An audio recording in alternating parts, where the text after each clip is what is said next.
Yeah, so Jocko's podcast, the underground ones, is he talks about more like real life things, like real life struggles and shit like that, questions we ask ourselves. Whereas his regular podcast, he does that, but he has to like relate it to other things.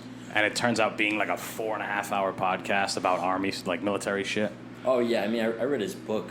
Yeah, that's how his book goes. Like, the first chapter of the book, he talks about like how someone got killed on his watch. Like, he was in command of like some mission in Iraq. One of the Iraqi soldiers got killed by friendly fire, and like he talks about like, you know, what kind of punishment you face in the military from, you know, fratricide, like friendly fire, but then he relates it to like something in business and stuff, and how like a normal person can connect it, like the story. So, and the book's long.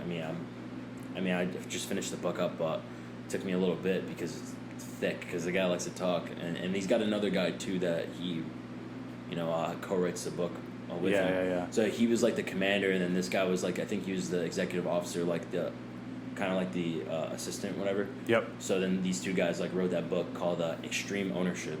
Great book. For anyone listening, highly recommend that book. That's a hell of a title. Extreme Ownership. Yeah, it's called Extreme Ownership: How Navy SEALs Lead and Win. Wow. That's the full title.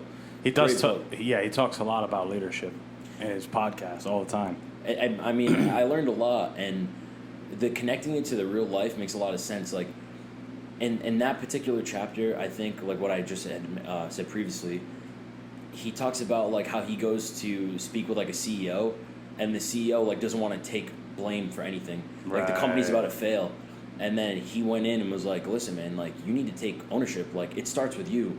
And then he brings it back to like, I wasn't the guy who killed a friendly guy, but I was the top guy. Like, everyone was on my watch. Like, this is my mission. I had to take ownership for it. I don't want to give too much of the book away, but he tells the guys, like, you need to take ownership for this. Like, if you're the CEO, it starts with you. You're the top guy. Like, you're directing the whole company. So things like that. So it relates to business, and like I said, it's great for anyone to read. But like for me, I mean, I have a military background. Like, it's a little like the learning curve is not as bad, like the military jargon. But the copy I have has footnotes at the bottom, like saying like XO, like executive officer, or like TOC, which means like tactical outpost command, or stuff like that. That might not even be it. I'm looking like an idiot. But like things like that. Like, I mean, I'm a little rusty with now, but things like that. Like, military has a bunch of acronyms, and they put a footnote, so like you'll understand, or like they explain. There's a lot of that in the book I'm reading as well. It's not as inspiring probably as that one, but there's a lot of military stuff. But you had mentioned how, you know, taking extreme ownership. I think what happens is you get to see people's real intentions and their true colors when some shit goes wrong. That's why when somebody comes out on the plus side when something goes wrong, on the good side, it's so much more of an achievement. Like, for example, you may have heard a similar thing, but a doctor isn't a doctor until some shit goes wrong. Until they gotta go out of the book. They gotta do something else. And some people aren't able to do that. You ever watch? There's a lot of shows that are similar to it, but like Kitchen Nightmares. Ah, yes. No, I know you're talking about. Or like The Prophet. That's another good show. It's similar. And they're like telling them what they're doing wrong. Like, yo, you're doing all this shit wrong. And they just want to be right. They don't care about the business at this point. They just want to be right about it. You're right. You're right about that. Because like you said, like, I have this conversation with my dad all the time. Like, would you rather have the doctor that graduated from Brown University, or would you rather, and he never did one heart surgery, or would you rather have the guy that graduated from XYZ, whatever, Joe Schmo College, yeah. But he's done 2,000 heart surgeries. Right. I mean, you'd rather have that guy for sure. Like, all day. Yeah, like that guy's, the chips are down. He saved whatever. I mean, at least 1,800 people he saved. 200 people died or whatever. Yeah. Still, I mean, I'd rather have that guy than have some guy that like, oh, I went to some Ivy League school or whatever. Like you said, when the chips are down, like if you want to change the world, and this isn't my quote. This is from another book I read. If you want to change the world, you got to be your very best when you're in the darkest places. Yeah. So I think that's what matters the most. Like, I mean, anyone can be great when, everything's stacked against the other person, the opponent, or stacked for you, or stacked for you. But Yeah. I mean, the biggest thing is when all the chips are down. Like the best stories have the craziest underdogs. And like, look at Goggins, a guy like that. For people that don't know who David Goggins is, 300-pound man loses over 100 pounds in less than 3 months just to qualify to be. You're probably a bitch admitted. if you don't know who David Goggins is. Yeah, I know. You might be a little soft, but you get hip to him. He loses 100 pounds in 3 months just to participate in Navy SEAL training. That doesn't mean that he's a Navy SEAL. That means he was just 100 pounds lighter to get into Navy SEALs training, and it took him like a year to complete it because he like snapped his legs in it or like did all this stuff. He's got like he runs like 100-mile races like regularly and stuff. But look at that guy, like he was spraying cockroaches, 300 pounds, loser. His wife left him, and he had like everything. Wait, he was married. No, but I'm saying, you said he was spraying cockroach. What's that called? A pest? Pest control. Pest control. Pest Yeah, control. yeah. Damn. He was spraying That's cockroaches. a shit fucking job. It's like a loser job. That's so bad. Yeah. I mean, he graduated from like. They said it's like the most racist place in all of America, like Indiana Probably. somewhere. Like He's from Indiana? He's from Indiana. Wow. He's from Buffalo originally, and then he moved to Indiana because his father was abusive. The mom tried to leave, and then he goes to Indiana. This guy, David Goggins, he goes to like this like rural place where like cornfields. They like used to like spray paint like the N-word on his high school car. Oh yeah. Most racist place ever. His girlfriend. His father, like, called him a dirty N-word. Oof. And was like, "You're a loser." And then he ends up marrying the girl. So, like, you can imagine how that relationship goes. Oh, the man. father hates him, calls him, N whatever.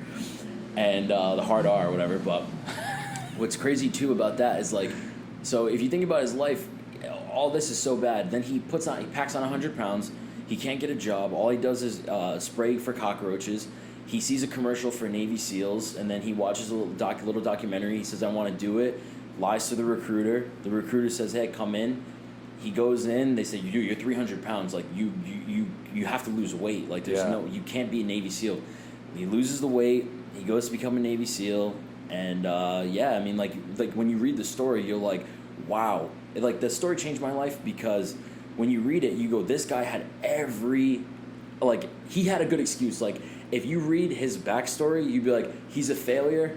Okay. Right. He had a hard life, he's a failure. But even though he had every reason to fail, he fails, but he never stops. Like, he's resilient, never quits. And that's a book I think anyone can read. Like, I like all the military books, but, I mean, if you read that and you're like, I want to be a doctor, I want to graduate college, I want to run a marathon, whatever, start a company, you can read that book and translate it somehow. Because it's just a story about a guy that's resilient, that had every excuse to quit, and he never did. But the story is called, what's David Goggins' Unbreakable, right? It's, or something like that. Oh my God. Yeah, it's, oh my God, this is like my favorite book. Why am I drawing a blank? Because I'm on this podcast. What, do you even like David Goggins? Yeah, oh my God, I know, I'm like... Yeah, it's Go get his autobiography. Get his autobiography. It's all right. It's even more impressive when it's when that principle of getting it out the mud, when it comes to a leader, because like you were saying, you want a doctor who has experience. You know what I'm saying, and been through the trenches and shit like that. The book is called "Can't Hurt Me." Can't hurt me. Can't hurt me. Close enough. Unbreakable. Can't hurt me. Can't hurt me. I just drawn a blank. I got a little nervous. I drew a blank. But Can't Hurt Me, great book. But you're right. I mean, if you want, like, you're gonna want someone with experience. But I think that's what these people out of college think too. When like, they're like, oh, I just deserve this big paying job. Well, not quite. Like, you don't have any experience. So. Yeah. Well, there's some people that have talent and some people that are born with shit, and. They're pushed a little bit more. Like, I can always draw parallels to fighting, to MMA and that type of thing. And you see a kid who is very, very talented physically, moves well, does all this great shit, but hasn't been through, like, the wars that some of these other guys have been through. Well, you haven't got punched in the face enough, right? Like, Right, yeah. You haven't lost. Some of these guys who are undefeated, they take a loss and they're like, oh, what the fuck do I do now? Some of them pretend that it's nothing. It's... Can you bounce back? Did you lose it on that? Yeah, exactly. You should be able to bounce back. I'm not a big MMA guy, big fighter guy, but I do notice when people lose, like if they lose 2 in a row, like that could be the end of their career. I don't know, that's what I viewed it as. People, they lose a couple times and they're like, they fizzle out. No one cares about them anymore. Their career could be shot from that. Well, I think it comes down to deciding if that's what you're really going to do. Because there's some fighters like fucking Nate Diaz or Robbie Lawler, and these guys have lost probably, you could count it on 2 hands the amount of times they've lost. I know for a fact Nate Diaz has lost like 11 times or something. But nobody gives a fuck because he's still there. He's been in the UFC for like a decade. Like 12 years, something like that, fighting the best guys.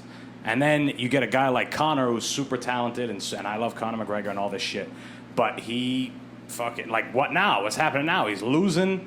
He's not this thing that they built him up to be.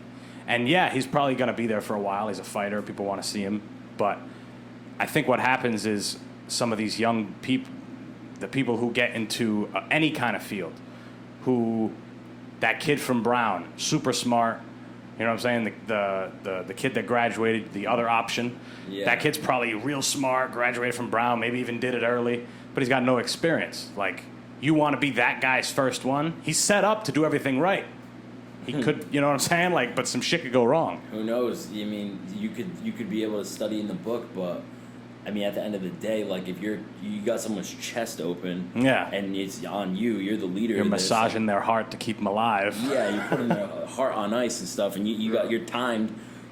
I mean, this is not final exam. This is like someone's gonna die if you don't do something right. So, I mean, I don't know. I can't do it. That's why I'm not a doctor. No, I mean, God bless these guys that do, and women that do too. But I mean, like you said, it comes down to like when the chips are down, can you pull through? Does the training come back to you? Yeah. And not everyone it does. It doesn't do it for everybody. Right. And that's when you see people kind of get old in their profession. Like, when I say that, I mean they stop being so persistent for certain things, and they kind of take it easy, like they don't give a fuck anymore.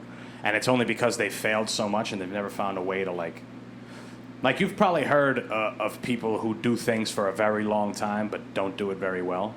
And it's like a very unfortunate thing to see. Oh, yeah. You know what I'm saying? Like I worked my way up to middle management. Yeah, I've just been here my whole life. Like I remember when I was doing open mics, there was this old guy who was, he wasn't really that funny. He was kind of funny, and he would come up there hammered all the time. And he had just been doing like open mics forever, and that was like okay to him. And it's like, all this time you spent, you could have learned how to do something the right way. He was, but some people don't give a fuck. He was like, he was just not funny, or like, was he sloppy? Was his timing bad? Like, you're a funny guy. What was he doing wrong? Well, I mean, I don't know. He seemed pretty comfortable up there, but it seems like he said the same jokes for a long time. He was also pretty hammered. He was probably a guy, like I said, he was probably a guy who had some sort of aspirations and just got knocked down too many fucking times, and he's like, fuck it, I'm good doing this, I guess, whatever, I get free booze. Sometimes people laugh, like, but I think it like, the way I look at it is, I think anything, you do it for a couple of years, like give it like 2, 3, 4 years, you go really hard at it, you don't see any money coming in, or you're not doing all that great, maybe it's just a hobby. Yeah. I mean, that's better. You might be better off treating it as a hobby, but... That's true, too. I mean, you got to realize that as well. But then you also have to wrestle with the idea, at least I wrestle with the idea, that, like, what if that 4th year something popped off? Or if that 5th year something popped off? You know what I'm saying? Like, don't get me wrong. There's some people who are just, the train's gone. You fucking missed it. Try something else. Guy wants to play the guitar. He doesn't have fingers. Like, there's going to be a problem there. You know what I'm saying? Yeah, I get what you mean. Well, that just shows that you're resilient to people listening. But I think that some people, they might not have a shot, and they might be wasting their time. Yeah. Like, if you think, like, all right, like, let's say, for instance, like, if you want to be a rapper, and you've been doing it for 10 years, and you're just really not picking any steam up, and you're putting all your money and time into it. I mean, it might just be a hobby. Like you're kind of wasting more. Like you're giving more output than input. You gotta count your losses. Like, a long time. Like yeah, you have to cut your losses like eventually. Yeah. So you piss your life away. You squandered your life chasing some crazy dream, whatever. And you could have probably had more fun if you treated it as a hobby. But that's for guys that have been doing stuff for a long time. I know people that have been like that. Like, but there's also like different horizon times for different professions. Like yeah, you're right. You know what I'm saying? Like, because if you're like a violinist, like okay, you're not gonna make it in 2 years. Yeah. Like you need like your whole life to dedicate to that to be good, and like you have to get into some orchestra, and right. even that, like you might get into some crazy orchestra, but that doesn't mean that you're gonna get paid. I don't know, So you're right. It's not the same for everybody. Like it's also dependent on whatever your goals are. I mean, if your goals are to make $50K out of college, the quickest way to do that is to find some kind of corporate job or something. You know what I'm saying? That's one of the quickest ways to do it, if that's what you want to do. But, like, if you wanted to be oh, my God, holy fuck, the wind. Oh, yeah. It's like Halloween out here. I know, it's crazy right now. Why is it so windy? But if, I forgot what the fuck we were talking about. If... Yeah. If you're like a musician or something, yes. and you want your shit to pop off that way, that's like 6-7 years or something. At least. If things go right. You know what I'm saying? Least. But like you said about like corporate finance, though, I mean, or like corporate America, whatever you want to call it, you can move up relatively fast. Yeah. But I mean, there comes a price with that. Now you're a slave to your company. And that's just a negative connotation that you and I have as like having an entrepreneurial spirit. Whatever. Yeah, but, you fucking shackled bitches. Yeah. You fucking, go sit in your cubicle. Yeah, you fucking slave. Enjoy your fucking. Watch in 10 years, we're gonna be answering phones in a fucking cubicle, I know. Like two assholes. Yeah, right. Yeah, go take your 40-hour vacation a year, you cuck. Yeah. And then it's gonna be me and shit, fucking getting hammered by my fucking manager and shit. Yeah. It's going to be everything that we talk against. That's what's going to happen. Hey, let's fucking knock on wood, because I hope that's not me. I never wanted to be that guy, man. Like, I just never saw myself as the guy that, like, goes into work, has, like, a fucking, like, mediocre wife, and, like... like, I don't know, kids man. that don't love them. Yeah. Like, they don't take anything that you do seriously. Yeah, like, I just don't want to be that guy. Like... I never want to be the guy, like, I go to work and I have a modest job, have a modest house. Right. I got a wife that's seen better days. I got 2 bastard kids that or like, I don't know. Too like, ungreat. They don't take the sacrifices that you give for them. Like, they don't take it seriously. Yeah, they're over here fucking, I want Jordans. Like, kid, I want Jordans. I'm not buying you Jordans, kid. Yeah. I had nothing. Kids. I used to wear dirty Air Force Ones to school, kid. Right. The black ones. The black ones. Yeah, the real ghetto ones. Yeah. Yeah. 3 sizes too big because they had to last me 5 years. I know. Yeah, my mom would do that. Dude, I was poor, man. Like, I feel like a lot of people see me as this, like, classy guy. And, I like to dress up and whatnot. I like to work for things.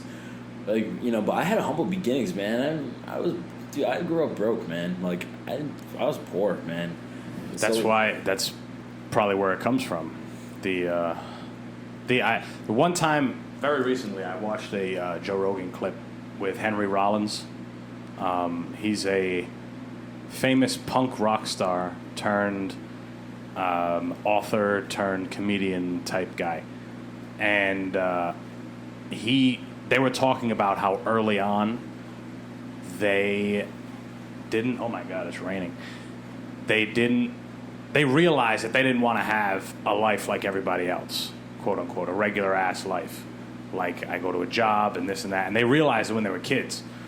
And they were talking about how thankful they were that they found early on some medium, some form of something that they could work on and do and have it be fun the whole fucking time and live a life that they want to be able to live. You know what I'm saying? And I saw that and I was like, it was like a reassurance kind of thing, because both of these guys did it and both of these guys had those ideas. You know what I'm saying? They had to think of that before they could even make anything happen. Yeah. I think early on, like you said, you understand, like, I didn't realize it. I don't know how, like, the guys you mentioned, how early they, like, kind of figured out. Yeah. I did when I was, like, I think I was, like, 17, and I worked at, like, Walgreens, and I started to see, like, oh, well, I'm a cashier, but why do I have to do this? Like, why do I have to do that? I mean, I have hours I have to, do, or... Yeah. Like, I felt like I was worth more. I'm like, why? I'm like, I don't think I'm worth, like, a dollar amount, per se. Like, I don't think that I'm worth X amount of dollars for Y amount of... Or X hours. Hours. Like, I don't think, like, I want to do that. Like, that's why I, like, looked into sales, because I was like, okay, well, I'm getting paid for... Based on what you put in. Yeah, my output. And I like that more... But then I started realizing, too, after that, I was like, well, I don't really like that either, because I don't like working for someone, or I don't like doing it by your standard. Or, like, I can believe in the product that I'm selling or the service I'm doing, but that doesn't mean that I have autonomy in how I get to do it. Exactly. I'm still, like, I'm still in this machine that I'm just a small part of. And at the end of the day, the company's making $1, and I'm not making even a dime, I'm making a penny off of it. Yeah. So I started noticing those things fast. Like when I worked at this company, Salvatore Ferragamo, I'm selling $2,000, $3,000 handbags, or even Louis Vuitton when I worked there a couple years back. I started realizing, I just sold a $4,000 handbag, and I only made like $100 of commission on that. Damn. Or $125 of commission, which sounds like a good amount, and I would sell a couple of those, a day or whatnot. But your commission gets taxed higher, and then at the end of the day, people return things, and then it's annoying. But I had to. Wait, you lose your commission if someone returns something? Yeah, you do. They have 30 days to return something, but not ever. It doesn't always happen. Sometimes someone returns something. That's but terrible. If you're an honest guy, people don't return stuff. Like if you tell someone like, hey, if you really don't want to buy it, you don't have to buy it today. Here's my card. You can call me. I'll reserve it for you if you want. But what I'm getting at is like. I still had to follow their rules. Like, I still was a slave to them. And that was not a company like... And like most companies, that one in particular, Louis Vuitton, they let you know, like, this stuff sells itself. Like, you are just here. Like, you need to just present it. Yeah. Your job is a presenter. You're not a salesperson. You are a presenter. All you do is present this stuff because it's going to sell regardless if you're here or not. Someone else will present it. So I started not liking that, and I was like, you know what? I don't like that. Yeah. But you know what makes me happy? What really makes me happy is mentorship. And I found out, like, what I like. I really like being a mentor. Like, I like people coming to me and saying, what do you think? Right. And I'm very opinionated, so I like that. Like, if I had a following of people that said, well, what do you think? I feel like I have a good amount of experience. So right now I'm trying to figure out what I could kind of do in that lane. Say, how could I be a mentor? Do you ever feel imposter syndrome? What's that? Somebody's shooting outside. Yeah, that was the magic word, imposter syndrome. Imposter, yeah, that was the same. Yeah, the kill word. It's like, okay, I don't fucking know. I've never fought any. I have 3 amateur kickboxing fights, right? If I were to go ahead and open a gym, I'd feel like an imposter because I don't have as much knowledge as a Freddie Roach or someone who was a professional boxer at one point, or a professional kickboxer or a fighter. You have or if you were going to train somebody in sales, when in your mind you were only a presenter. You know what I'm saying? If that makes sense. In that particular company, I was, but in the past, I wasn't. Right. But I'll tell you, like, now that I understand what you're saying, to answer your question, no. Yeah. I don't. I don't because I'm very confident, and I think I'm a little overconfident. I think I'm very overconfident. Right. Is that bad? In friendships, relationships, it is. Yeah. Because I think, okay, let me organize my thoughts. How do I disorganized nightmare. Yeah. You ever watched the Eric Andre show? Yeah, I have. Yeah, I know what you're talking about. So, to answer your original question, no, I don't feel like I have imposter syndrome. I do feel really confident because, like you said, to relate to you, even though I might not be the best or in a professional level, Yeah. I have a passion for what I speak about. Right. And I think that that's enough for people to listen to me, and I have great experiences. Such as yourself. You have certain experiences.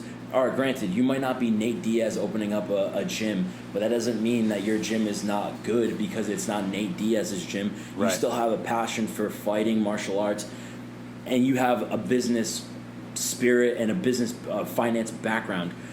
It can work for you. So Right, I wouldn't. right. So I wouldn't think too much into that. But to answer your next question, do you think that it's bad in relationships and friendships? Yes, because for a long time I thought I was a narcissist and whatnot, and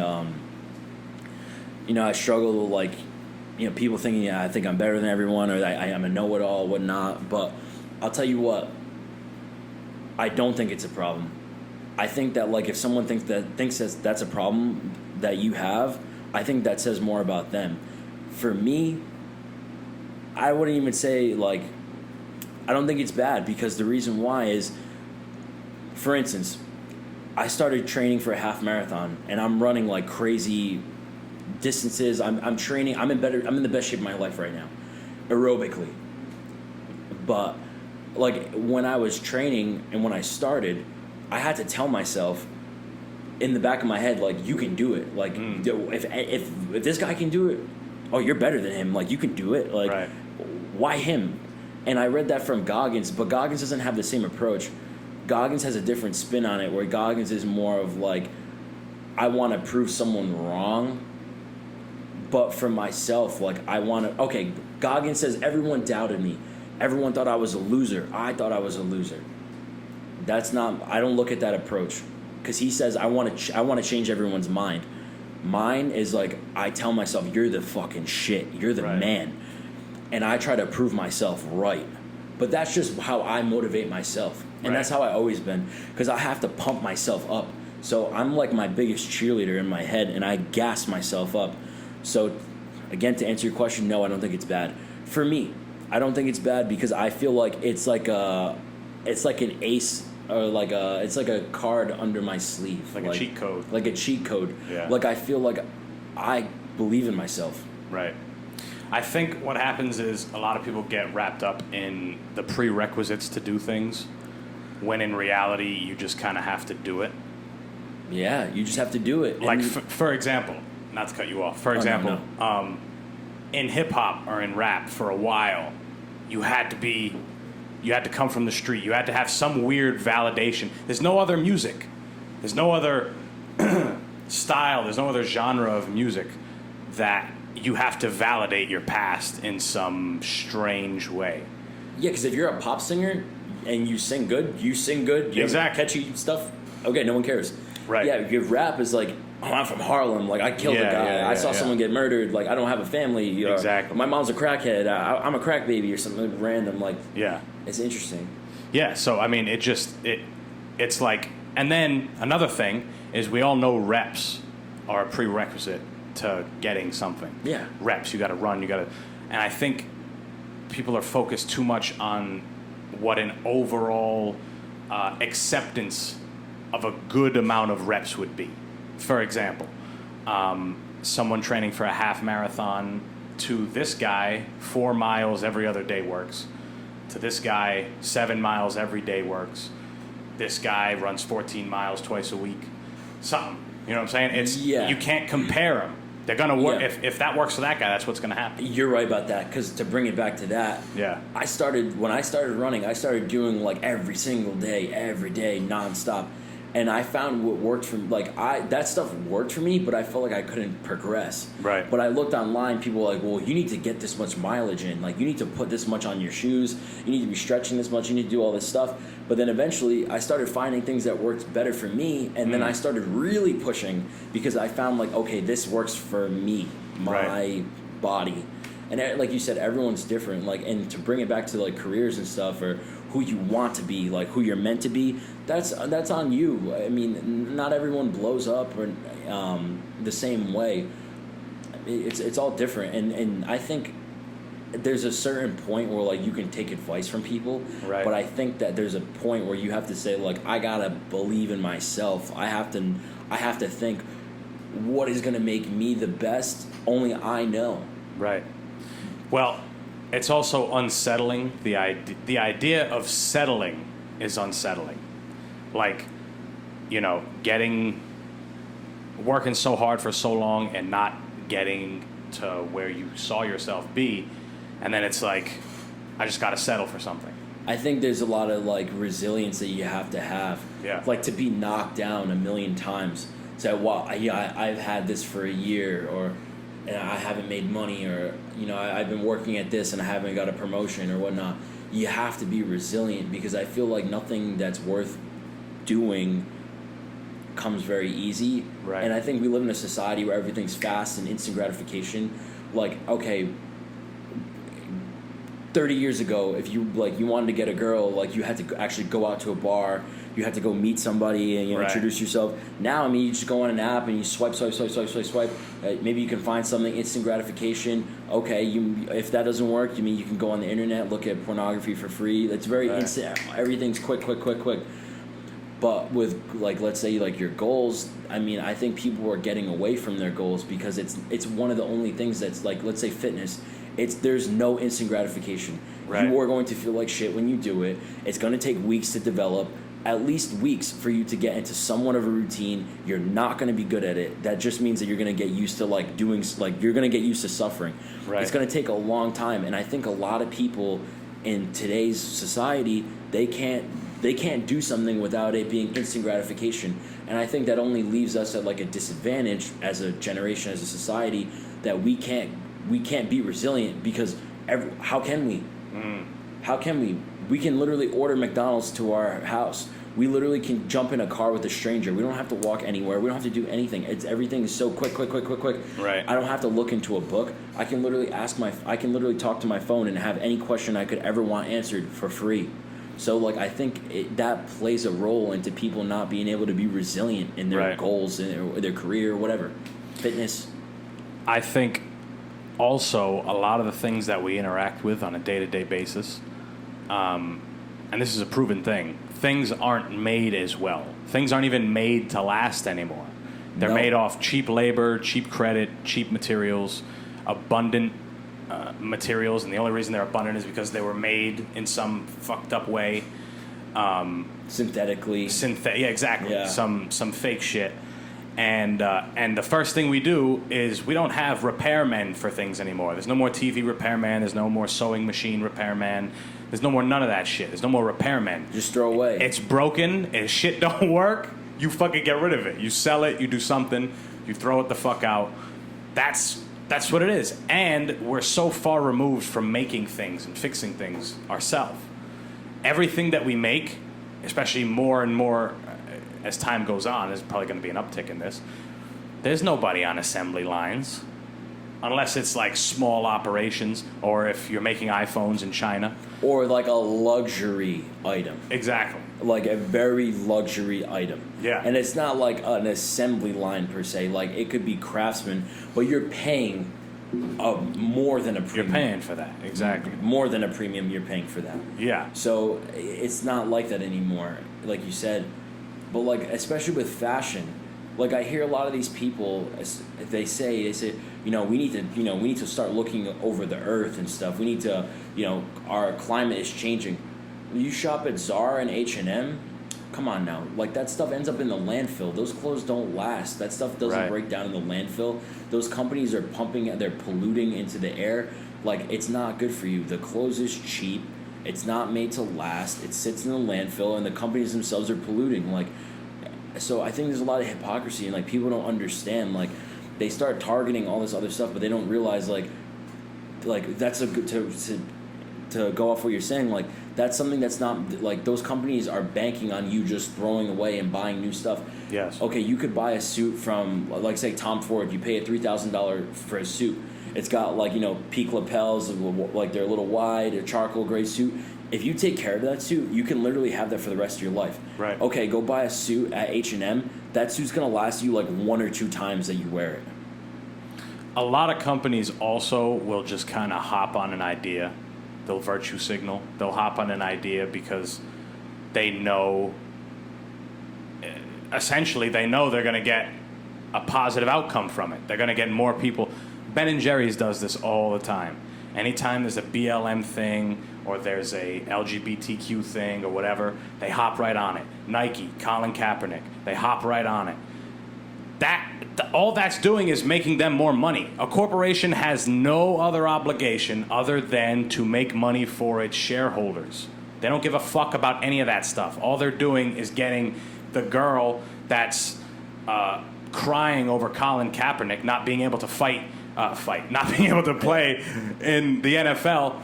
The only thing that's happening is she's going to go out and buy Nikes because she saw a commercial with Colin Kaepernick. But I think you go into risky territory because like for the Colin Kaepernick, you got a lot of guys that like didn't support that, right? And I think you could lose customers too, right? But I think they like these companies. I think they might have some level of, like, we want to be on the right side of history, whatever that may be. Yeah. I don't know.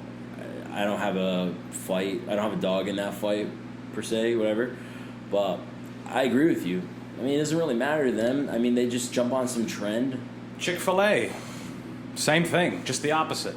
The opposite, yeah. Just saying they don't approve for gay marriage. You know how many people in the country, Bible-thumping Christians who don't give a fuck about gay marriage, they would never go anywhere on a Sunday to go eat. That's why Chick-fil-A's closed on a Sunday, but every other day of the week, those people are fucking... Yeah. You know what I'm saying? I mean, I support gay marriage, but... Right. I'm not going to lie to you. The Chick-fil-A's there's one near my house. The chicken's really good, man. I can't say no. I went once, and I waited a very long time and wasn't impressed. So I'd have to try it again. I'd like to try it again. It's gotten better now. After, like, maybe when they open on Sundays. Yeah, right. I'll take a look. That'll never happen, man. The Lord would. I think in churches they should actually start giving out Chick-fil-A sandwiches as the host. It's funny. You go up and they just. You're a big. I know you like George Carlin. Yeah. For those of you who don't know, George Carlin, famous. You're a comedian. piece of shit as well. Anyway. Yeah. Rest in peace to him, but he'd always talk about like how religion's kind of like it's kind of bullshit. Yeah. I mean, I'm not afraid to get canceled on this podcast, so I'll just right. Nobody listens to this anyway. No one listens to this anyway. But I think his argument was that it was built in a time where you couldn't explain stuff. A lot of bad shit was happening often. The plague, fucking a whole bunch of terrible things. And why it's is the sun orange or yellow? Why is the sky blue? Exactly. Whatever. It took a very long time for people to come up with more or less rational or scientific or mathematical proofs for more things. Things that in the olden times, the only answer was the gods or God or fucking Satan or the devil or something like that. Those were the only answers for those things. So I think he had a problem with the fact that humans hadn't thought past that yet. They hadn't thought past the idea of something controlling all this in the sky. But again, I mean, he's a very cynical man. He's very cynical. I mean, when you know, it's funny that you say that, though. Let me say this. I'm going to get back to that, this cynicalness. Yeah. But I took a class at Rick, and it was called The Idea of God. Right. And you learn learn about a different God like every week. Oh, okay. You learn about like the Greek gods, you know, monotheism versus polytheism. Learn about like Scientology, like new ones, Christianity, the Catholic Church, yada yada yada. At the end of the class, this woman she asked a question. She said, "Professor, we learned about all these different gods, but it kind of seems like now that we know about all of them, it kind of seems like it's all bullshit." Yeah. And then he goes, "Congrats, you passed." That's fucking great. Yeah, but I was like, good sport. Because right, good sport. So yeah, it was interesting because you learn about it and you're like, okay, like what makes like another guy who's what's his name, Ricky Gervais. Yeah. He was on Colbert. Colbert is like very Christian guy. He's the worst. He's not great, but I am surprised he's like very devout Christian, and he says he tells Ricky, he goes, I'm very like a man of God or whatever, and Ricky says something along the lines of like, Colbert says to him, it's pretty weird to me that you don't believe in God, right? Like you really think that this was all made like without God. And like it's like what a stupid fucking question. Yeah, it's a really dumb Mind question. your business. So, and this was on his show. He's like, this is really dumb. And then he's like, he's like, to me, to be an atheist or an agnostic, whatever, he said, it's so hard for me to think, like, how can someone just not believe in a God? Yeah. And then Ricky Gervais says, well, I'm better off than you, though. And he goes, why's that? And he goes, because there's like over 300 different gods. Right. So is yours the right one? Right. I'm just saying that I don't know.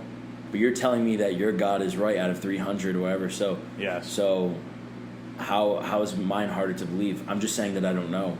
Right. You're telling me that your God is the best or your God is the one. But to go back, so that was interesting. But to go back to what you said about being cynical, there's a funny quote that I just started like really looking into the like last year or two. Yeah. And it came up again. I just got back from Austin, Texas. I was watching it on the plane, whatever. You ever watched The Dark Knight? Yes. So for those who probably haven't, if you haven't, you're missing out because they're all great movies. But Adam to the bitch group. Yeah. People that don't know George Carlin, haven't watched The Dark Knight, haven't seen, don't know David Goggins. Yeah, you're all in the same group. So you're people I wouldn't like, but yeah. I'll get you hip, whatever. So in The Dark Knight, there's a guy. He's a lawyer. Everyone likes him. He puts a lot of the bad guys away. He wants to meet Batman, but he wants to like. He's a lawyer. He gets people the right way, but everyone's like, Batman's a criminal. He's a vigilante. And they're at dinner with Bruce Wayne. He doesn't know that Bruce Wayne's Batman. And they start saying, like, we can't give a vigilante power. Look what happened to Julius Caesar. He took over. He's a tyrant. Right. And he goes, well, you know what? He's like, sometimes you got to give these guys power. We need a hero. And he says, but they're like, they can get corrupt. And he goes, well, sometimes you either die a hero or you live long enough to see yourself become the villain. And I think that's probably like one of the most powerful quotes I ever heard. Right. Because I look at a guy like George Carlin. He's a comedian. Like, that's his profession. But, like, if you look deeper into his career, like in his later years, I don't even look at him as like a comedian. I look at him as like a philosopher. Right. And, like, he's cynical, but you have to think, like, it's almost like it's logical. It's logical, but it's so hard to understand to some people that, like, life is suffering. Right. And, like, you kind of have to be cynical. And I think when you get older, you've just had your heart broken a million times. You had so many people die. You've seen tragic things. You've seen all the worst things in life. Like, and when you get older, too, you become more alone. People start, drifting away, whether it's death or moving or whatnot. I feel like it's easy to become cynical and to become, you know what I mean? A little more bitter. But I think, like, you can become a villain. Yeah. And when you're young, think about point. it. When you're, like, 16, 17, when I want to change the world. The world's in your eyes. You have, like, this glimmer in your eyes, like, I could change everything. Like, I'm one man, but I can do all this. I have a voice. Right. And when you get older, you're like, do I? And if I do, is it worth it? Is my life worth, like, should I be selfish? Do I even care? Yeah. And that's just the minimum. But, like, you can get older, or going back to that when you're younger, I grew up, like, with a Hispanic family. Like, we came here, we worked hard. You need to work hard. Like, you need to make an honest living. But some people, they get that story, too. And when they get older, they say, you know what, I don't want to make an honest living. Right. I want to be the villain. Like, I don't want to do that. Like, I feel like it's easy to become a villain. Right. Well, I think to your point about, you're coming up in a certain background, I think a lot of people get wrapped up in having to live their life in a way that other people would approve of, so to speak. For example, finding a place to live and staying there for most of your life. If you talk to anybody, I shouldn't say talk to anybody. If you talk to a lot of like people that we came up around, middle class, blue collar kind of people, you bring that up to them, it's like, what are you talking about? Like, you have to plant your roots and live somewhere and make your life there, and that's it. Like, you have to do that. You can go on vacation and have summer homes and do this type of thing, but you have to live here for, you know what I'm saying? Like to them, buying a home is kind of what I'm getting at. Our parents, to them, buying a home is like a big thing. You buy a home, wow, you planted a place for you to live. When in reality, what if you want to leave that what if you're bored of that fucking area? And to be a person who's a nomad, more or less, that's just an example of like something that's out of the ordinary, something that most people would say, you're going to go do what? You're going to travel the country in a van? Like, I think more so with women, it's more of like like more women are not approving of that. Because they want like more stability, I mean, for what I've noticed, but I think you're right about that too, about, you shouldn't live like to what, especially your parents want you to, or like what society says you have to. You're supposed to be married at this age. You're supposed to have kids at this age. You're supposed to have a house. You're supposed to do all this stuff. And like, I mean, who's making these rules? Yeah, I know. It's true. I mean, you ever see, this is like a queer Instagram thing, but there's like, you've probably seen it 1,000 times. Some guy started his business at 65. Another guy got divorced at 25 and found love at 71 or something. And that's all stupidness. But at the end of it, there's an important thing that says you're not late, you're not early, you're right on time. Fair. I agree. I mean, like, I'm graduating college right now, and like I feel ashamed. I'm like, my friends all graduated before me. I had to go to the military, I had to work, and I felt ashamed. But like, I gotta remind myself, I'm not like, who am I in a race with? Like, this is my life. Like, yeah. I mean, I have other things that I did that were good, that benefited me than other people, whatever. So I can't, but I shouldn't even be comparing. Like, I shouldn't even care. Like, who cares? Like, this is my life. Like, I don't care about, why am I comparing myself to someone I don't even like? Well, I think there's strength in numbers. This is another George Carlin thing where he talks about humans. He's like, I like humans. I like people. One at a time, though. Because once they start to get into groups, even groups of two, a duo can do some fucked up shit. But once they start to get into groups and numbers, then it's much easier to start different waves of consciousness, different rhetorics. Oh, you're talking about groupthink. Yeah, 100%. Okay, yes. It's like, I listened to a bit of a podcast today with Ari Shaffir and Joe Rogan. Shout them out because I talk about Joe Rogan all the time on here. Yeah, right. Ari Shaffir had this theory as to why things are so, why people are so easily offended and why it's so. He basically had this theory that the younger kids that are 25 and 26, they're in big numbers. And a lot of them are complaining about a lot of different things. How come there's not enough, blue-haired Asian women that work in this section? How come there's not enough transgender, she, theys or something? Some stupid shit. And they get word to the higher-ups in these different media outlets, New York Times, whatever. And now they're just writing articles based on that. It's like a rainbow effect.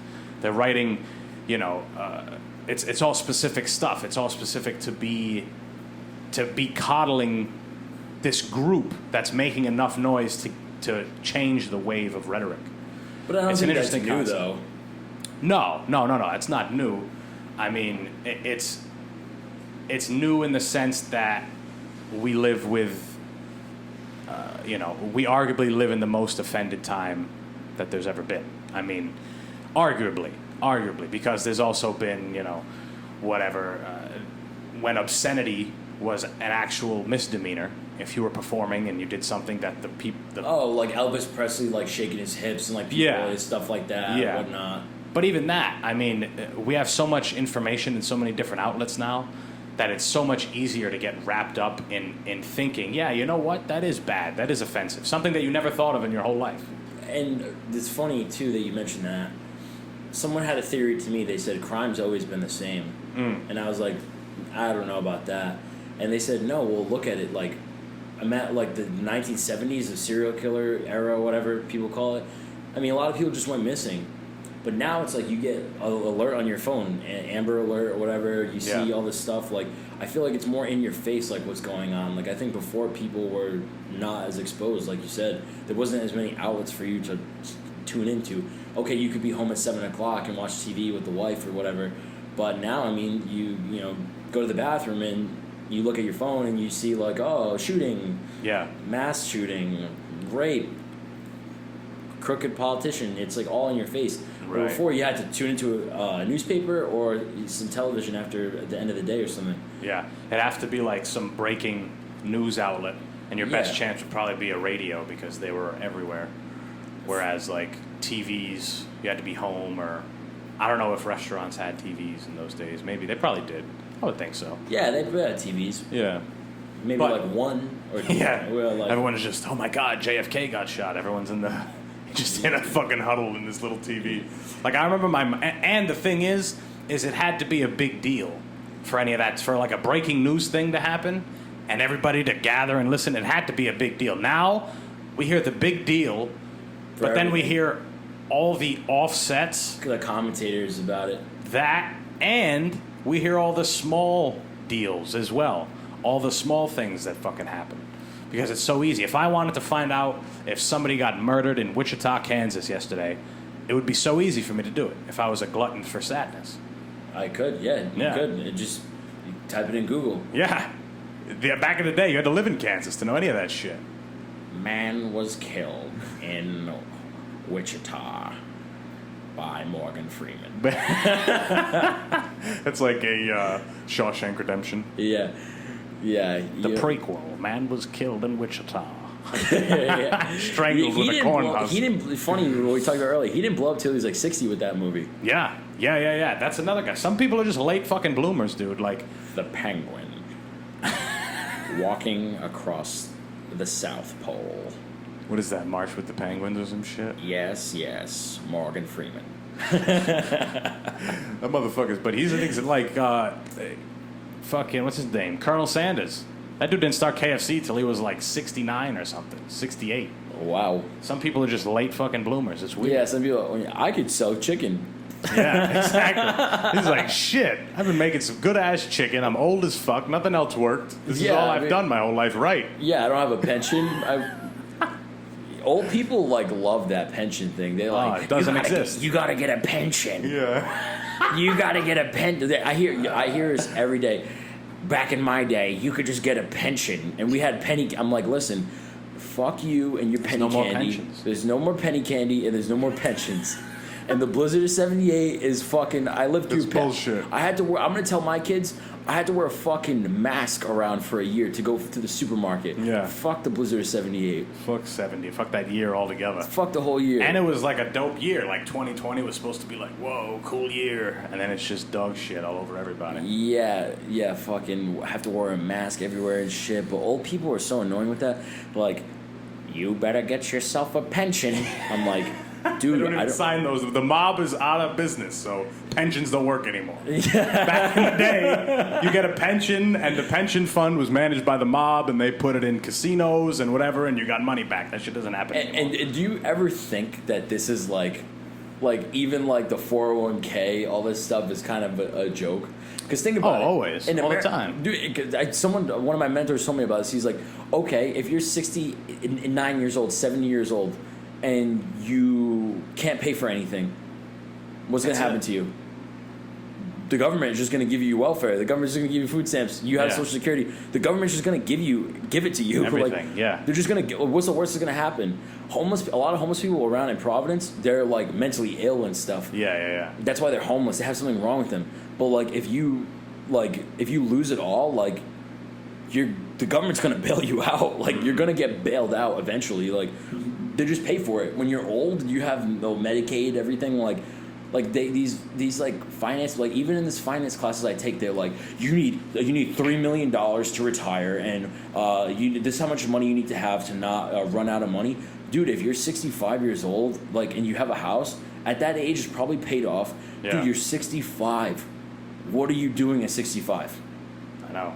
I mean, what, you're backpacking Europe? Yeah. You might be able to. Yeah, you're going. Yeah, maybe. But like things like people are like, oh, you're like buying Gucci. You're going on fucking Miami trips. Right. No. Dude, you're old. You be watching TV. Well, you can't even get it up anymore. You're gonna be sitting around with your fucking wife. You have grandkids. Your kids are probably out of college. Everything. And it's probably gonna be free by then, anyways, too. So like, what are you doing? Like, why do you need $3 million to retire? Like, I cannot make sense of that. If your house is paid off, that's your biggest expense, and your car's paid off. Like, what are you really spending on? Well, I think the unfortunate rhetoric that's been told to us, again, strength in numbers rhetoric, the whole fucking thing, is that we're all led to believe that once we're 65, now we can enjoy life. Now we have a whole bunch of money that we've saved and worked for, and now we're 65 and we can die at 68. But at least we had 3 years out of the 68 years to have a whole lot of fun. And I don't know if you noticed, bro, I've been like traveling a lot, and I've been doing a lot of shit, bro. I'm telling you, you gotta do it when you're young. You gotta do everything. You gotta do your whole life. Your life is being short. Honest. You gotta do your whole life, but start early. Like, you have to. Life is too short, man. Like, figure it out. Money will come back. Your time's not gonna come back. Right. Figure it out. Go on a vacation, man. Go out there. Go experience stuff. Look at a new city. Don't live here if you don't want to. Don't get into something if you don't want to. Ask a girl out that you like. Who cares? You know, just do the fucking thing. Just do it. You know, don't be shy, man. Like, live your life. You don't, like, people squander opportunities, and like, that's fine. You can squander opportunity, but at the end of the day, you don't want to squander time, man. You don't want to do that. Are you a Bukowski guy, Charles Bukowski? Not familiar. I would think you'd fuck with a lot of his stuff because he's an interesting thinker. But he was a poet who wrote a lot about some of the everyday, like, not the poetry you would think, the beautiful, lovely summer's day in Virginia and the lake is ever so still and glass-like, like, none of that shit. He's talking about, like, the feelings that you go through, the hard times, the down and dirty, I feel like worthless shit, all this type of stuff. And he had this, it was written on his, it's written on his headstone, his tombstone. I forget where he was buried. It might have been in Germany. But he, it says, don't try. Don't try. And it sounds like it would be a negative connotation. It sounds like it would be a negative thing, but he elaborated on the quote. And he said, anything that I ever tried doing, anything that I ever tried to do, never worked out. It's do or don't. There's no try. So don't try, just do. So it sounds like it's a negative thing, but at the end of the day, it's just like Nike. Just do it. You know what I'm saying? Funny thing about Nike, before I let you talk. No, it blew me away, man. That was good. Yeah, I left an impression on me. Wow. Just do. Just do. Don't try. It's do or don't. There's no try. You know what I'm saying? It's an interesting concept. It's a hard thing to kind of wrap your head around. It's easy to say I tried. That's why. Exactly. Oh, I tried. I tried. I think you did, you were doing, and now you're not doing. It's not that you tried, because you were at a point. Because once you try, then it's now you're losing the effect of you doing it. I know really successful people. They say, like, don't even use try as a word. Throw the word try out of your vocabulary. Right. What were you saying? Oh no, I was gonna say the "Just Do It" slogan. Do you know where that's from? Oh yeah, it's Nike. Yeah. But I'm saying, do you know where they got it from? No. It was a dude on death row. They're about to zap him or fucking stick that needle in him with the poison shit. So just do it. And he said, "Just do it." Wow. And now they pay little Cambodian kids 2 cents a day to make their shoes. Yeah, we'll just do it on the T-shirt and stuff. Basketball, just do it. Those kids are fucking... Wow. You know how many... They had to build a net. I think it was on the Apple building. They had to build a net because people were killing them fucking selves. Why? Because it's terrible. An Apple? I'm talking about where they make the phones. Oh. Not like the corporate fucking Apple Because I hear building. good things about working for them in America. Yeah, probably, yeah. Well, I mean... Air conditioning. Yeah, because I think... Food. Yeah, they got like a gym ping pong table. They got like what beanbag chairs and stuff. Yeah, it's probably awesome. And the Chinese are just jumping out. Yeah, like They had to build a net because they live there. It's like a factory. It's like a big fucking, just like in a cartoon where it's like big machines and smoke and there's I'm lying, but there's there's a yeah, there's people like so animated, like some like Tom and Jerry. Yeah, they're running through like a factory and they're going out all different shapes and shit. Yeah, the managers seeing that someone's not working, hit him over the head with a hammer, like chopping boing, a cigar. Boing. But this kid went undercover. He works for MIT. Oh, he was a student at MIT, and he went undercover to work at the Apple fucking factory. And he said, you work like 12 hours a day, long fucking day. You have like a half hour for lunch or something brutal, and you do the same thing all day, like the exact same thing. It's just, he said, all day he sat in the same spot and screwed on the exact same screw on every phone that passed him. Just doing that all fucking day. I feel like that can make you go crazy. Like some real mindless task. Like that's your job. Like that is all you'll ever be. Like just you're a screwdriver like into a phone. Like that's like the smallest screw, like smallest nut in the whole phone. Exactly. Like that's your existence. Like that's what you're doing 11 and a half hours a day. Like crazy how that's even an institution.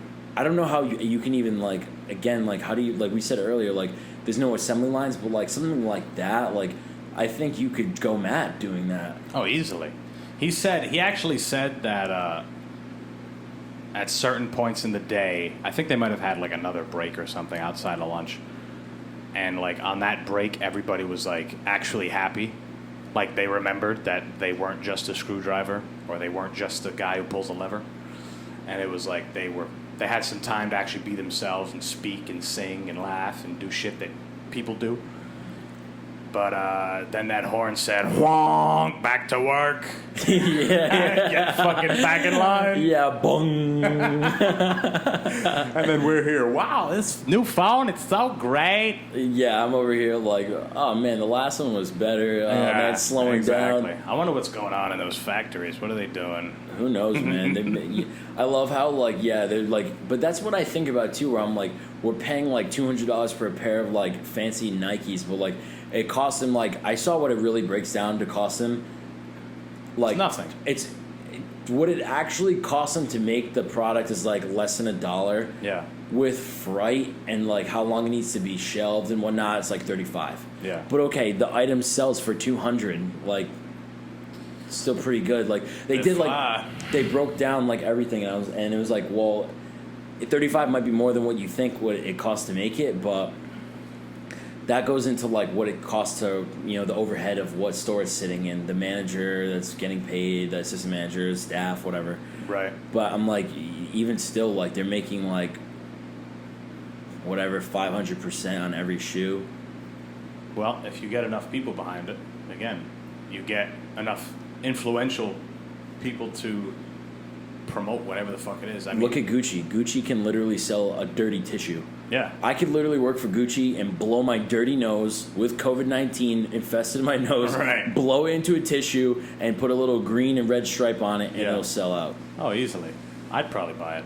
I'd buy it. Knowing that. Yeah, you say, hey, is that the cheapest thing you got? Hey, I got something for Gucci. Yeah, exactly. Yeah, it's fucking, a lot of that, it's hot as fucking here, isn't it? Yeah, I swear to my ass off, I'm not gonna lie. It doubles as a sauna. It's fucking yeah, is this you like... want to suffer. You told me today you wanted to suffer. You're going to come to a podcast and yeah, suffer. right, I'm going to suffer. Yeah, I'm going to boil my ass off. Yeah. It's not that bad. But I was going to say, when do you think next week we'll be able to go do that? Climb the what is it, Mount Washington? Mount Washington, yeah. I've been wanting to do that for a bit. Yeah. I mean, I looked. It was like between 6 and 8 hours it takes to go up it. Damn. That's a long fucking day. But It's a long day. 6. How long is it to get up it? 6 hours. 6 to 8. Damn. But you're in shape. I'm in shape. Probably take a 6. What did I say? 4-hour drive? 4.5 hours? Yeah. The That'll way be- down is faster because you're going down. Yeah. Yeah. We got to start early though, because you don't want to get caught out there in the fucking dark. Yeah. That would be terrible. We got to get there like early, but not too early where the animals are out. Honestly, man, the only thing I'm really afraid of is like, I've been wanting to do this for a long time, like just to say I did it, but like I shouldn't have watched The Revenant recently. I shouldn't have watched The Revenant. That's based on a true story. Yeah, it is a true story. So like, Crazy. You can't help because like, you know what's so crazy, bro? Like a bear runs faster than a dog. Oh man, for 30 miles an hour? They're quick, dude. And they climb trees and like everything. They're dude. killing machines. But I read something the other day because there was recently a story that came out. Do you follow Rogan News? Yeah, I've heard of them. I've seen a couple stuff from them. Yeah, they're like unbiased. They just kind of give you the news as it is. The news, yeah. Which is crazy that's an interesting concept nowadays. Yeah. Oh, just the news. Just the news. Whoa! I'll pay for this. But they were talking about how this guy in Alaska he's like a miner or something, and he was stationed somewhere and he got fucking lost and he got attacked by a bear and he lived and they found him. But the bear like he got attacked by a bear near the water and then the bear like let him go or something. And he made his way back to his camp and the bear would like terrorize him in his camp, try and get inside and fuck with him and all this stuff. And they were talking about, he ended up getting saved and whatever, but they were talking about the statistics. And they said bears they don't really, I mean, now that I'm thinking about it, there's probably some holes in this logic. But they don't kill a lot of people. As far as recorded people, it's been like, I don't know, 8 people since the 1800s. I saw that you have a better chance of getting struck by lightning. There was a guy that got struck by lightning like 8 times and attacked by a bear and lived, but killed himself because his wife like cheated on him or something. Hey. Isn't that crazy? Hey, Women can do what lightning 8 times and a bear can't. All right.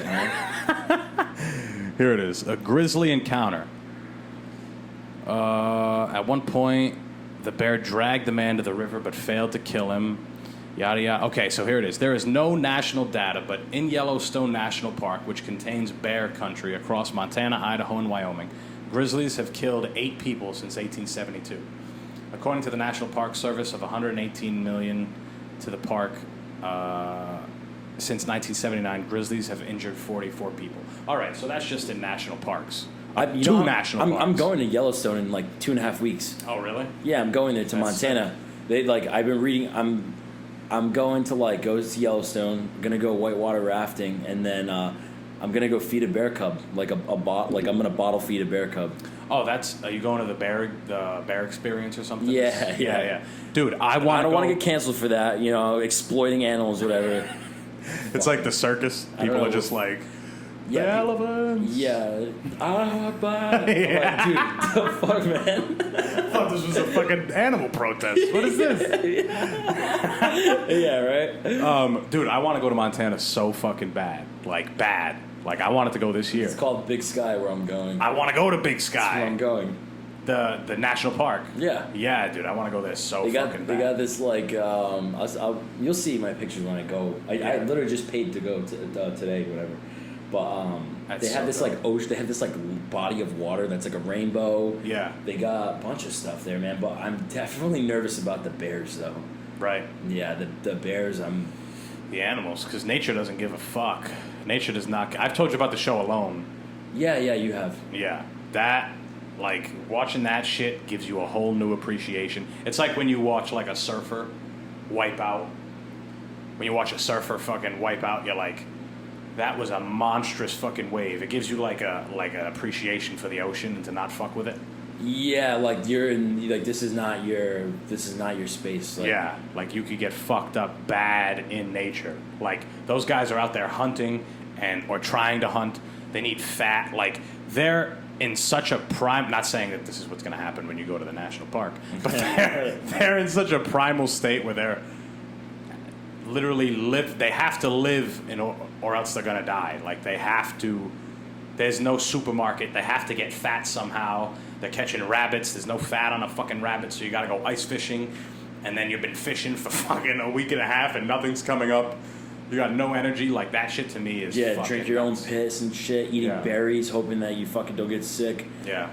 I used to watch a lot of that Bear Grylls and stuff. But I definitely had a little bit of that experience like in the military where you go out and you're like, okay, I kind of can't quit right now. Like, there's nowhere to go. There's only back. Yeah. Like, that's the only way to get back. So, might as well just keep going because I still got to get back. There's no other way. Like, right. Which sucks, being like that primitive. But a lot of people in like Western like society, they'll never experience that. Like, right. Oh, I might die. Well, there's a thing called adventure racing, which you may have heard of. It's cool as fuck. Really fucking cool. Because you mentioned Bear Grylls. He's the host of the biggest one. It's on TV. It's called The World's Toughest Race. It's like the hardest adventure race like in the world. It's like a marathon? Like an ultra marathon? It's a distance race with a team, but it's a whole bunch of different disciplines. Like they had to row a fucking boat all the way to an island. Kind of like a triathlon, but not the exact events. Harder than a triathlon. Much harder than a triathlon. Like, you got to row. All right, you row to the island. They do this particular one on an island, and every race is different. They don't all have this stuff, but this particular one, you got to row from one island to the next. You get to that island. Now you got to get your mountain bike, and you got to ride for this long until you get to this checkpoint. You can ditch the mountain bike. You rest. You eat. You whatever. And then you got to hike for 30 miles or something that day. And then you got to swim. And then you got to climb. And then you got to submerge yourself in some cold ass water and go in that for fucking 10 miles or something. Like that's just like suffering. That's exactly what it is. But the team that wins, the team that's like the the dream team of this sport, comes from New Zealand. And the guy who heads the team, he's like, this is just a long period of suffering. And I think the reason why people are attracted to a sport like this is because we don't get that anymore. We don't have to camp out. We don't have to breathe to bring our body temperature back down because we're so cold. We don't have to climb and do this. And they're not necessarily hunting or living off the land, but they're traveling great distances, doing hard shit, biking and hiking and walking in terrible terrain. That's what got me into like long distance running. Yeah. Because it's like people ask me all the time, like, I looked up what it takes to be a marathon runner, and I'm like 45, 50 pounds overweight, like by the standard of what a person would need to do it. But I'm really not that far off. And what I'm getting at is people say, well, how do you do it? How do you do it? And I'm like, only half of it is your aerobic ability. The other half, I would is say your mind. more than half of it is how much suffering you want to put yourself through. Right. If you want to say, oh, okay, I can just quit right now. I'm done. It's over. Or I'm going to finish when I'm done. Yeah, exactly. It's more than, it's just how much do you want to suffer? And I think what's fucked up is during those times of you suffering, time is its slowest. Like, oh, a minute feels like an hour. Oh, my God. When you have shin splints, when your heart's racing out of your chest. Yeah. You feel like you're going to have a heart attack. You got a pain in your shoulder. Think you have a fucking heart attack. Yeah, it feels like forever. And you look at your watch and you're like, fuck, only 30 seconds has gone by. Like, I said I was going to run for another 5 minutes before I give myself a break. Like, you literally, like, you have to, like, running taught me so much where you just have to not be afraid. Like, don't live in fear. Like, right. How far can I push myself? I don't want to be afraid. I don't want to be afraid to die. I mean, I'm cautious. I want to be safe, but running, I want to go. Running is as much, maybe more of a mental exercise than it is a physical exercise. Because if you think of the mechanics of running, and people who've ran for a long time, there's inherent problems that come with that. Joint problems, cartilage problems, all that shit. And there's way more efficient ways to get your cardio, ways that aren't so high impact. 'Cause when you're running, like swimming, swimming, biking. But I remember having this conversation with John Larkin, who's been on the show a bunch of times. Yeah. He's a strength coach. And I remember speaking with him, and I'm like, I want to run, because we were putting a plan together for me. And he's like, I don't love running because of the problems it gives you, and that if you're already going to be lifting heavy weights and that type of thing, you don't really need to be running. And I'm like, all right, I understand what you're saying. But for me, I like to run because I hate to fucking run. Like, it's terrible, but it's something that I feel like when I do it and I'm done with it, it's like rewarding. I did some hard shit. You know what I'm saying? It makes you better. Yeah. I don't feel that way about biking and swimming. I like doing it. I do both. You know, I mean, today was a pretty hard bike. I went on a pretty fucking hilly bike ride today, but nonetheless, it's not like running. Like, running is fucking bad. Because, like, the general consensus is that most people don't like running. Yeah. Most men would prefer to lift weights. Yeah. It is rough on your body. Like, my knees hurt right now. I just got brand new shoes. My bottom of my feet hurt. It all hurts. Like, sucks. But there's something about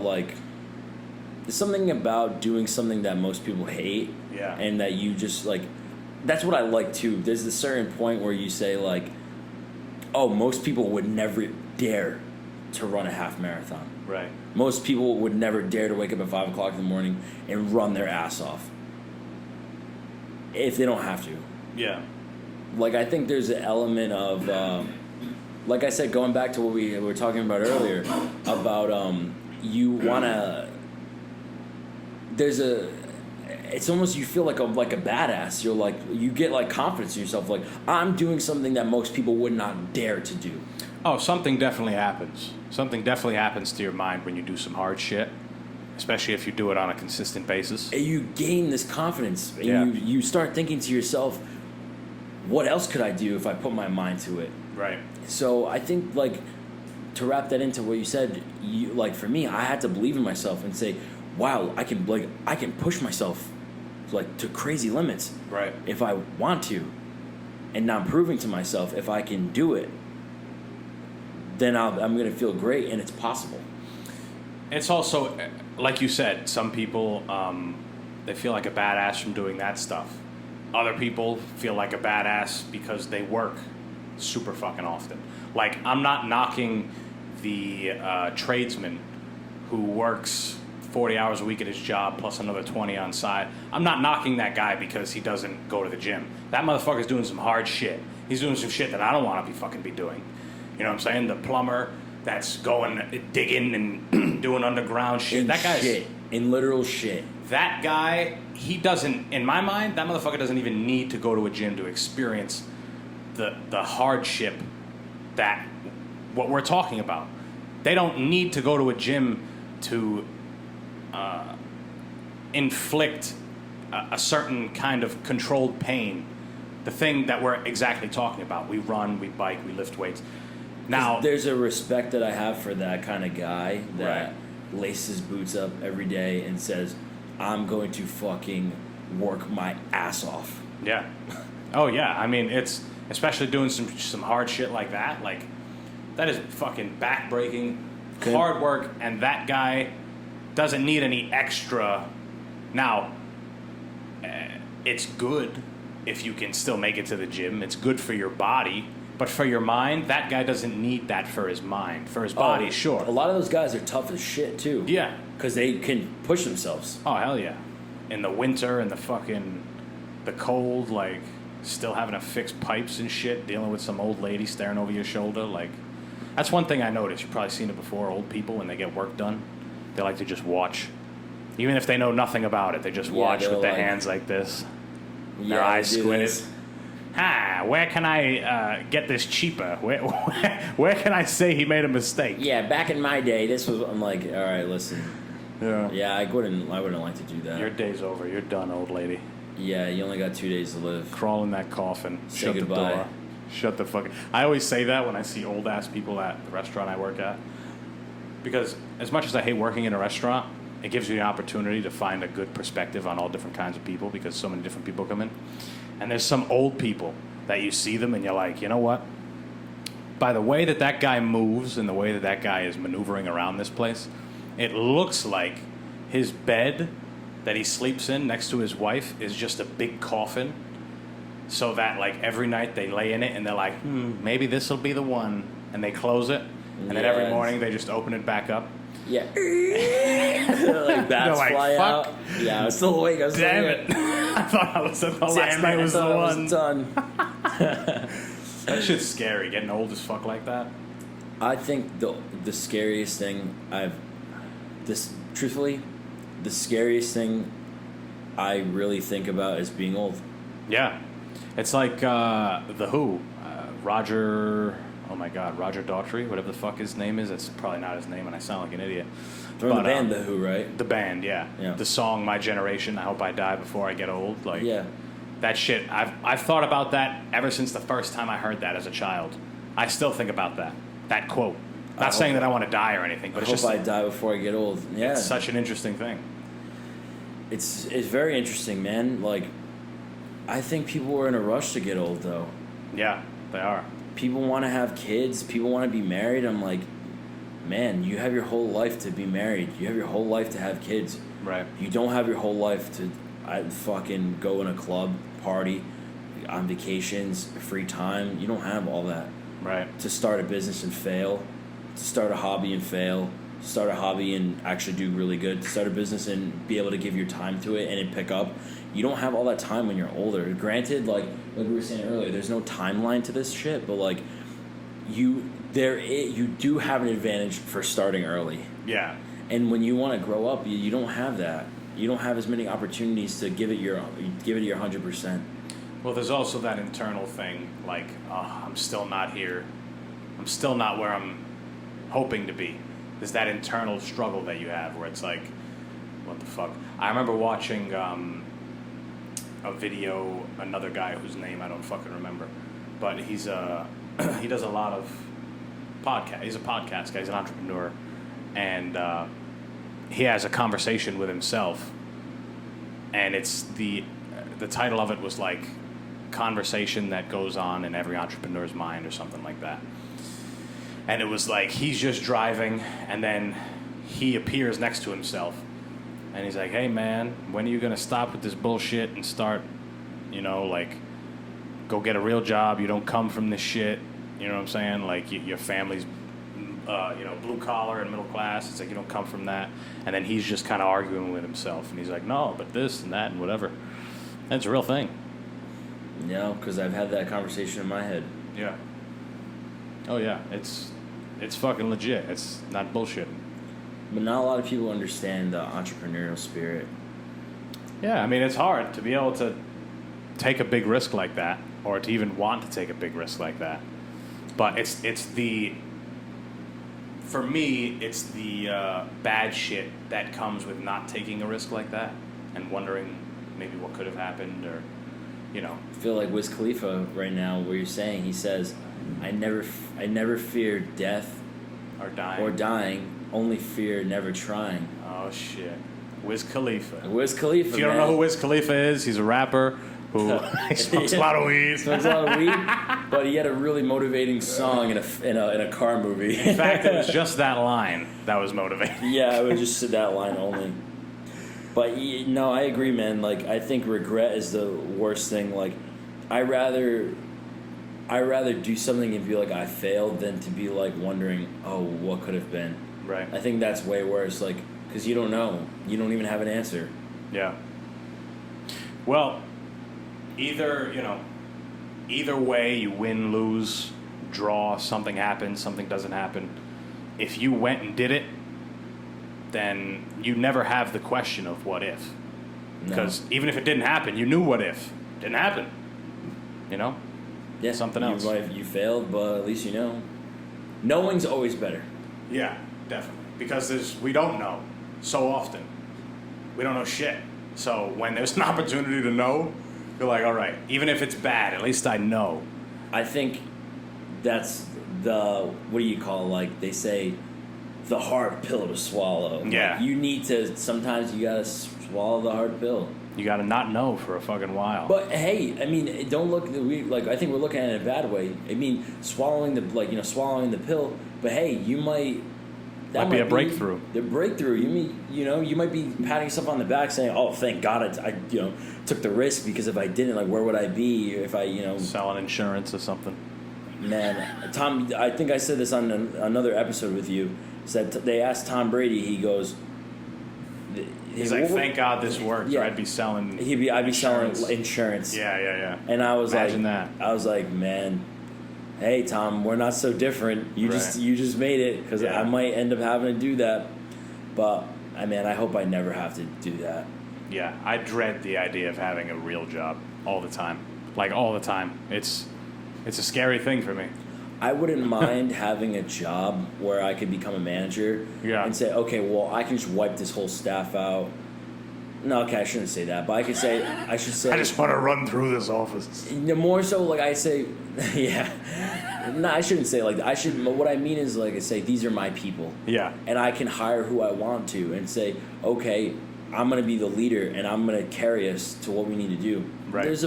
I like leadership. I like that.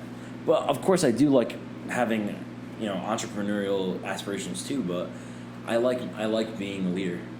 Well, yeah, I mean, doing what you like, it doesn't matter if you're an entrepreneur or not. I mean, if you end up doing something you like, then who gives a fuck, Yeah, for sure. It is what it is. But I think you can do both. I mean... Yeah, oh, totally. You totally do both. Consultants, that's as much of... Tim Dillon has a joke where he's like, that's not even a real job. Like, millennials have stupid fucking jobs, like a consultant. Like, what the fuck even is that? Or like an editor or something. Like, it's just... But they're legit jobs. I mean, there's markets for everything. What's another one? Like playwright. Yeah, some like stupid shit. Something dumb. Editor. Yeah. Something like really fucking dumb. I'm a professional specialist. Like, just words that don't mean anything. Like, yeah. Even my military job, administration. Like, what does that even mean? I'm a development administrator. Thank you. Big fucking deal, buddy. Put your suit on. Go sit in your office and suck your boss's dick. Yeah, seriously. Do what has to be done to get that raise, buddy. Yeah, just that 2% a year, whatever, 3% a year, just to like catch up with inflation. Right. Good fucking luck if that's your goal. No, man, that's not. I think, going back on everything that we talked about, I think the most important thing is just finding something where you have time. Yeah, I mean, time. Being able to do whatever the fuck you want. I know.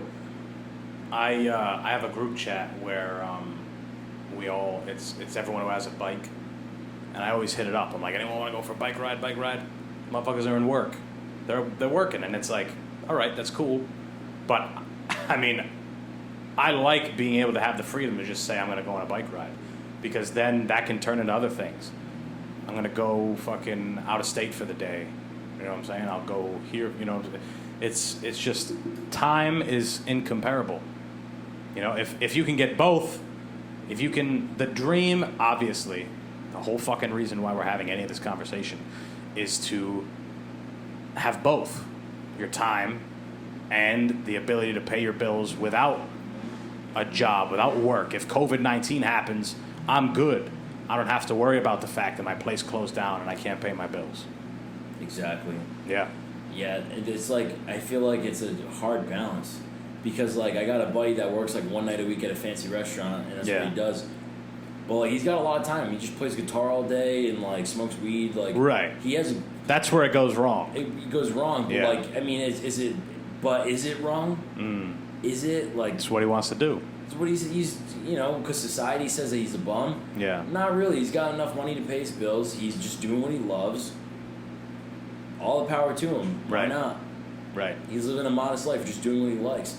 So at the same time, I'm like, maybe he's got it right.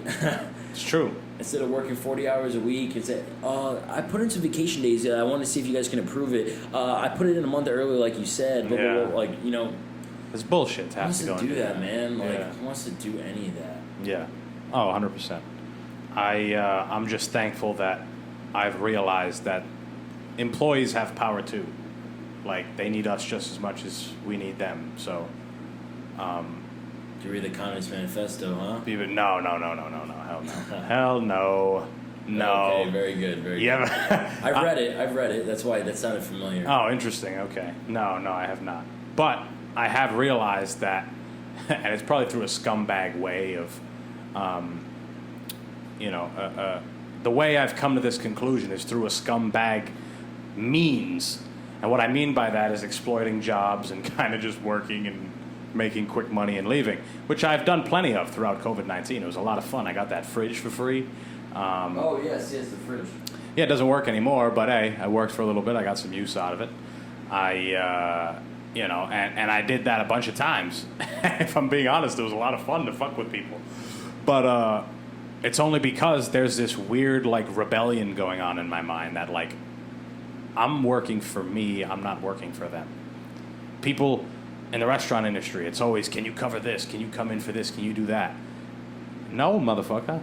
Unless I see fit, maybe this week I need an extra $100, I'll come in for the shift.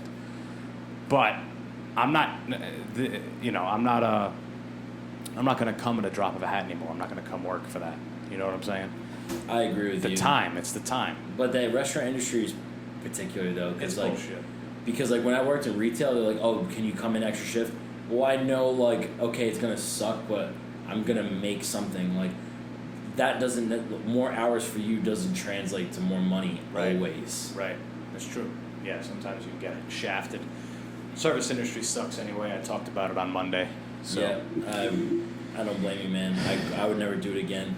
I would never work as like a bartender, barback, waiter ever again. I mean, if I had to, I would, but I never want to. Right. When I'm out, I'm out. The only reason it fucking works for me now is because of the time and the money. I can work 20 hours and make what someone makes in 40 hours. So it works for me.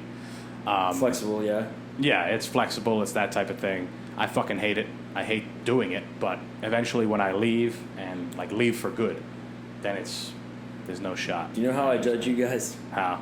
How many times you fill up my drink. Right. That's it. People like, because waiters come and they're like, do you want to hear the specials? And, we have a gabagool, I'm like, Chilean sea bass. Yeah, something just like obscure, like wild rice. Random stuff like that. Yeah. And then I'm just like, you know what, man? Like, that's awesome. Like, that's really cool.